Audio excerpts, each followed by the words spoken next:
हिंदी को हम सिर्फ बोलते ही नहीं बल्कि हम इससे अपनी भावनाओं को व्यक्त करते हैं। हिंदी हमारे देश की पहचान है। हिंदी हमारी पहचान है।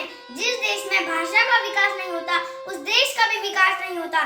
इसीलिए हमें अपनी भाषा हिंदी का सम्मान करना होगा। नमस्कार मित्रों, मैं गौतम जोशी आज आप सभी को हिंदी दिवस की अनेक शुभकामनाएं देता हूँ। आज मैं हिंदी दिवस पर एक कविता सुनाने जा रहा हूँ। इसमें कोई गलती हो तो क्षमा चाहता हूँ। परिधान चढ़ा जो विश्व गुरु का, परिधान चढ़ा जो विश्व गुरु का, वो परिधान बचाने में उमड़ी थी ज्वाला शौर्य क्रांति की माँ की शान बचाने में। पर क्या अर्थ हुआ, पर क्या अर्थ हुआ अभिमानों का, संघर्षों का, बलिदानों का। उस तप्त तेजस्वी छाया का रण की खून से लथपथ काया का, उस तप्त तेजस्वी छाया का रण की खून से लथपथ काया का। था सभ्यता प्रेम जो पुरखों का, था सभ्यता प्रेम जो पुरखों का। सन 47 को लांग गया, मुगलों गोरों से भी जीता था पर काले अंग्रेजों से हार गया। मुगलों गोरों से भी जीता था पर काले अंग्रेजों से हार गया। अंग्रेजी के टूटे फूटे शब्द मधुर लगते हैं, अंग्रेजी के टूटे फूटे शब्द मधुर लगते हैं। साहित्य सभ्य सी बात तो अब तीर चुभन से लगते हैं, साहित्य सभ्य सी भाषा तो अब तीर चुभन से लगते हैं।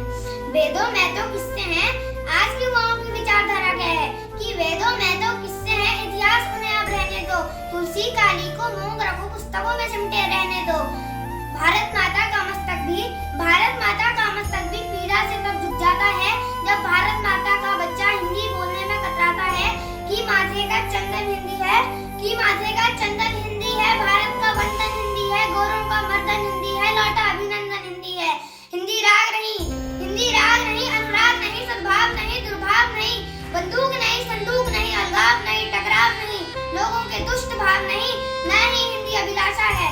अरे जोड़े जो 28 बेटों को, हिंदी तो भारत माता की आशा है। पर तिरस्कार उस आशा का, पर तिरस्कार उस आशा का कर लहू बलकाता है जब हिंदी माँ के समक्ष कोई प्रश्न चिन्ह दिखलाता है। मुझे घृणा नहीं अंग्रेजी से, मुझे घृणा नहीं अंग्रेजी से, ना हिंदी का अभिमान है। मैं भारत माँ का बच्चा हूँ, उसकी भाषा का सम्मान है, उसकी भाषा का सम्मान है। बहुत बहुत धन्यवाद।